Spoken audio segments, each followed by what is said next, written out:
Əziz müdavimlərimiz, mən Namazov Akademiyanın Azərbaycan dili müəllimi Nərmin Yaqublu. Bugün sizə sifət mövzusu ilə bağlı ən vacib məqamları izah edəcəm.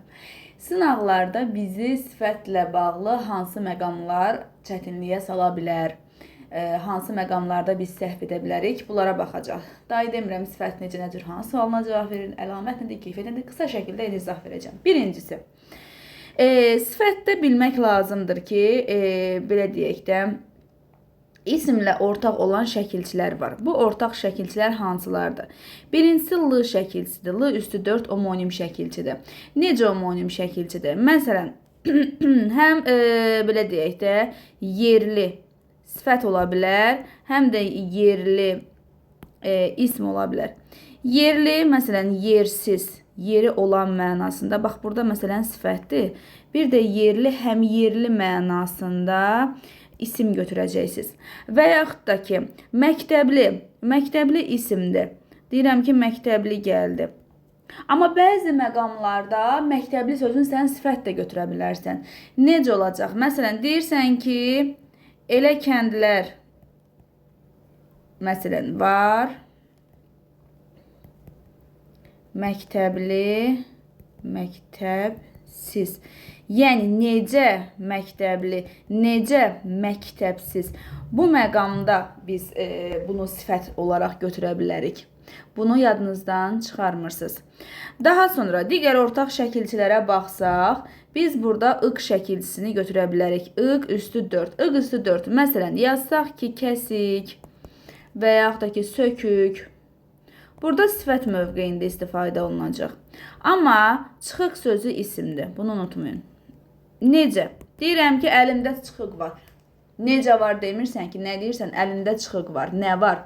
Və yaxud da ki, ağ üstü 2. Deyirəm, qorxaq. Qorxaq hansı nitq səsidir? Necə? Qorxaq insan özündən sonra əşya tələb eləyir. Amma desəm ki, yataq burada isim olacaq. Məsələn, deyirəm, yatağım rahatdır. Nə rahatdır yatağım? Amma deyirəm, qorxaq insan burada sifətdir. Bir də ki, müəllimlər, ıq üstü 4-lə ağ üstü 2 şəkilçilərini bəzən qarışdırırlar. Bilmək lazımdır ki, məsələn, sözün kökündə və ya şəkilçidə ı üstü 4 şəkilçisi varsa, bu ıq üstü 4-dür. Belə deyək də, daha çox açıq saytlər varsa, bu ağ üstü 2 şəkilçisidir. Bunları bir-birindən qarışdırmırsınız. Davam edək sizlərlə. Daha sonra qın şəkilçisi var. Qın üstü 4. Məsələn, kəskin. Kəskin sifət. Düzdür? Necə kəskin və yaxud da ki, gərgin. Bilmək lazımdır ki, gərmək dilimizdə feil var. Bu sifət olacaq. Amma qaçqın isimlərdir. Qaçqın. Qaçqın və məcburi köçkünlər. Kim qaçqınlar? Bu mənada isim olaraq götürüləcək. Ma üstü 2. Ma üstü 2. Ma üstü 2 tutalım. Sifət kimi deyirəm ki, hörmə, saç. Necə saç? Hörmə saç. Amma vurma, bölmə, toplama, bu tipli sözlərdə isə ma nədir? Siz götürəcəksiniz bunu isim olaraq. Daha sonra müəllimlərin qarışdırdığı bir əsas şəkillərdən biri Q üstü 4 şəkilçisi. Müəllimlər, Q üstü 4 şəkilçisi, bəli, isim də olacaq. Düzgün eşitdiniz, isim. Məsələn, deyirəm ki, bizimki, sizinki. Bu məqamda Q üstü 4 isimdir. Amma bir də deyirəm ki, dünənki, əsasən zaman zərflərinə artırılanda sifət mövqeyində olur. Və yaxud da ki, sabahkı hansı sualına cavab verəcək? Hansı? Bu məqamda ki, nədir? Sifət düzəldən şəkilçidir. Bəs burada niyə? Ki isimdir? Çünki buradakı yəlik hal şəkilçisidir. Nədir? Yəlik hal şəkilçisidir. Bizimki nümunə deyirəm. Məsələn, bizimki gəldi. Kim gəldi? Bizimki gəldi. Sizinki dedi. Nə dedi? Kim dedi? Sizinki dedi. Bu mənada yadınızda atamınki, bibiminki, bu mənalı sözlər isim olaraq götürmüş olacaqsınız. Yəni, bunları qarışdırmayın. Sifət də olur, isim də olur. Amma daki şəkilçisini öldür, çöp, neynirsən et, amma daki şəkilçisi yalnız və yalnız sifət düzəldəcək. Yalnız və yalnız hansı sualına cavab verəcək. Yəni, dakının başqa bir nitq hissəsi olma şansı yoxdur. Və burada da istisnamız da yoxdur. Daki demək olar ki, hər zaman sifət mövqeyində çıxış edəcək. Sonra müəllimlər qarışdırırlar I üstü 4, bir də I, bir də V şəkilçisini. Elə şagirdlərimiz də qarışdırırlar. Bunları necə ayıraq ki? Məsələn, sənə tezə düşdü, qızılı, gümüşü, elmi, tarixi. Bunları necə biləcəksən? Necə biləcəksən? Sual verirəm. Heç düşünmüsən? Deyəcəksən ki, yox. Harada? Axı, kitabda yazılmayıb. İndi yaxın gəl deyəcəm. Baxın, əlamət bildirəndə I üstü 4-dür. Keyfiyyət bildirəndə, keyfiyyət. Burada I, V şəkilçisindən söhbət gedəcək. Məsələn, əlamət hansılardır?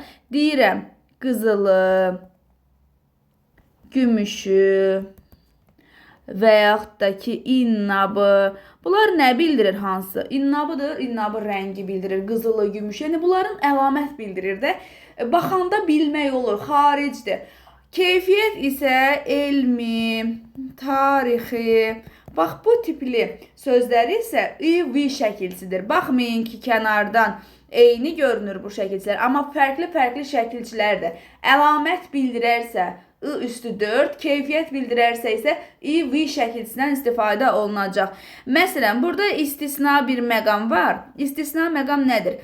Əşyəvi, kimyəvi və yaxud da ki, dünyəvi, bu tipli sözlərdə isə sən V şəkilçisini götürməyəcəksən.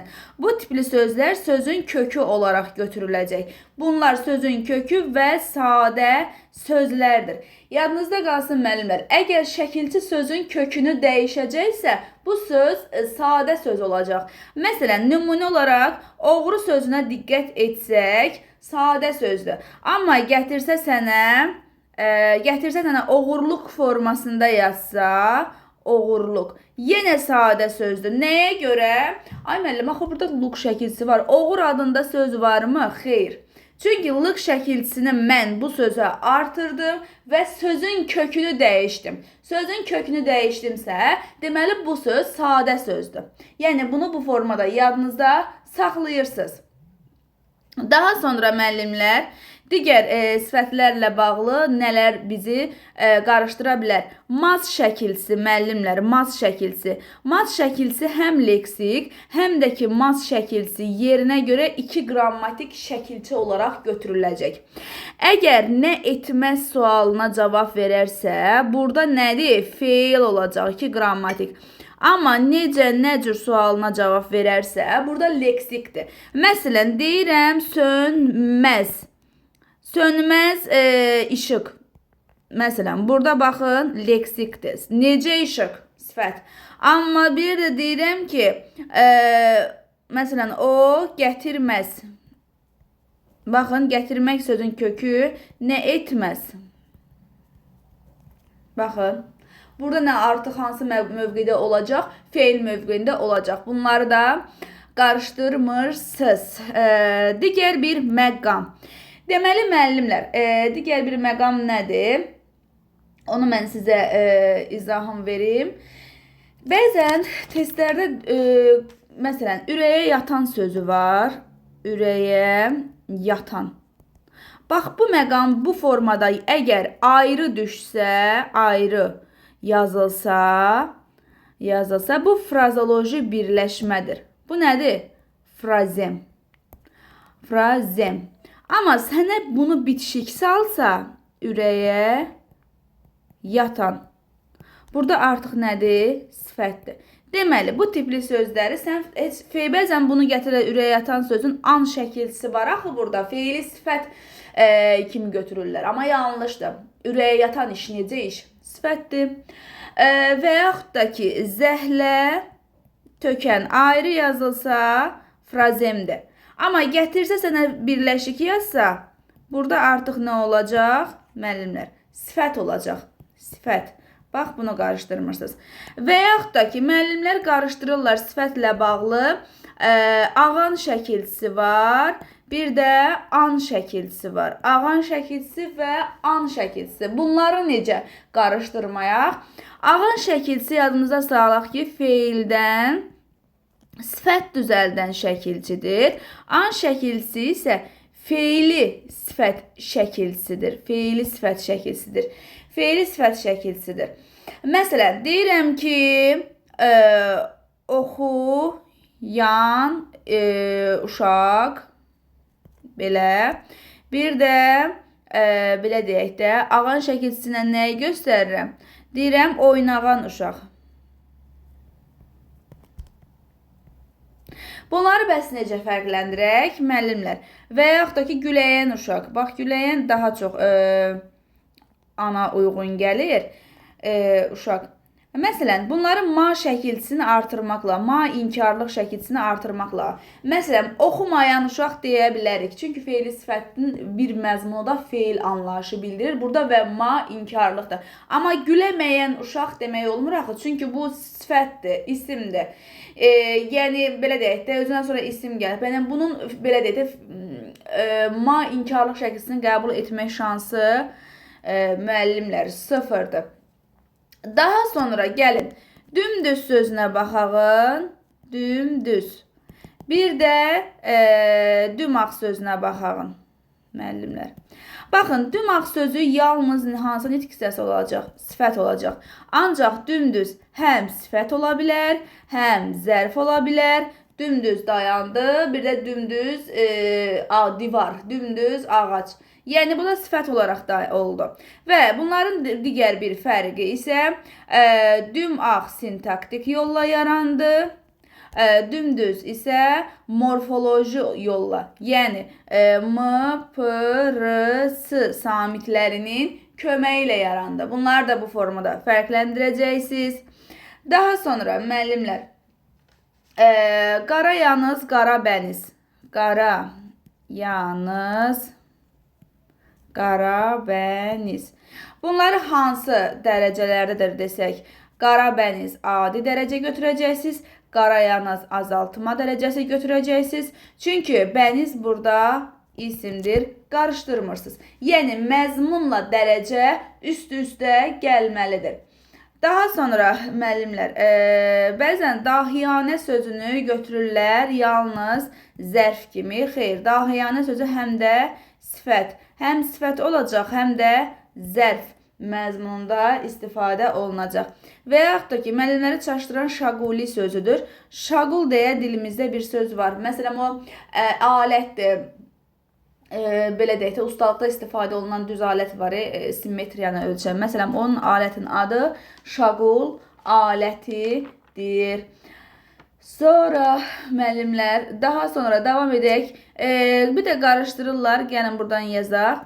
Bir təhər, sonra kəm ağıl, ondan sonra kəm savad, kəm fürsət, bir də, elə bunlar bəsdir. Bax, bunları yadda saxlamaq lazımdır ki, bunlar hansı dərəcədədir? Adi dərəcədir. Nəyə görə? Ağıl, savad, fürsət isimdir. İkinci tərəfə baxmaq lazımdır, müəllimlər. Əgər, belə deyək də, əsas tərəf, əgər ki, isimdirsə, sən onu azaltma dərəcəsi götürə bilməzsən. Kəm kəsir sözü bunlardan fərqlənir. Kəm kəsir sözü ümumiyyətlə sifət deyil, isimdir. Yadımızda saxlayırıq. Ancaq sizə gəlsə düşsə ki, kəm şirin və yaxud da ki, kəm turş.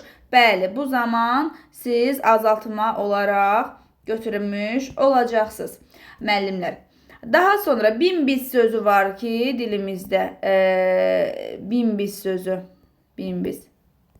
Yəni, burada bunu da və yaxud da ki, bumbuz sözü, bumbuz və yaxud da ki, balaca sözü, bax, bunlar da adi dərəcə olacaq, adi dərəcə.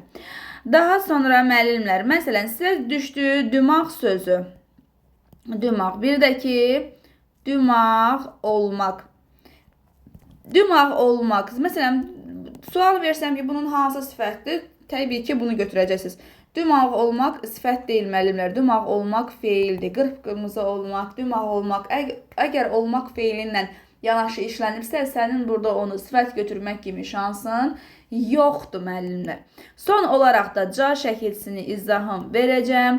Ca həm zərf düzəldən şəkilçidir, həm sifətin çoxaltma dərəcəsini düzəldir, həm ədat düzəldir, həm də nə düzəldir müəllimlər? Qoşma düzəldir. Zərf düzəldəndə dillərə aid olacaq. Məsələn, rusca, türkcə. Sifət olanda isə belə deyək də zorbaca, xırdaca. Yəni daha da xırdadır, bunu daha da balacalaşdırırsan, eləyirsən xırdaca. Ədat olanda sifət plus ca olacaq. Məsələn, deyirəm yaxşıca, sakitcə. Qoşma olanda isə görə, qədər və ilə mənasını bildirəcək. Məsələn, deyirəm ki, sözün quruluşca növləri, yəni quruluşuna görə növləri və yaxud da ki, yol boyunca söydlər əkilmişdi, yol boyu ilə söydlər əkilmişdi. Bir də deyirəm ki, elə sən də məncə bil. Yəni, mən qədər bil. Burada düzdür, məncəni siz modal sözlə belə deyək də, qarışdıra bilərsiniz. Amma məncə sözü əgər vergülə işlənibsə modal sözdür, vergülsüz işlənibsə isə artıq burada sən qoşma olaraq götürmüş olacaqsan. Daha sonra müəllimlər, sifətin isimləşməsi məsələsini bilirik ki, ismə məxsus olan şəkilçiləri qəbul edəcək. Məsələn, ancaq ki, xəbərli şəkilçisindən istifadə olunsa, belə deyək də, sifət düzəldə bilməz. Məsələn, deyirəm ki, o qocadır. Qocadır. Yəni, belə deyək də, sifət olaraq qalacaq. Çünki sifət də xəbərli şəkilçisi ifadə edir. Kimdir demirsən, deyirsən, necədir deyirsən, qocadır. Və yaxud da ki, qarı sözün bəzən salırlar ki, isimləşmə kimi. Xeyr, qarı sözü isimləşmir. Məsələn, qarı gəldi, isimləşmə. Çünki qarı sözünün elə özü nitq hissəsinə uyğun olaraq isimdir. Belə müəllimlər, inanıram ki, ümid edirəm ki, sizlər üçün faydalı bir paylaşım olacaq. Sağ olun, görüşək.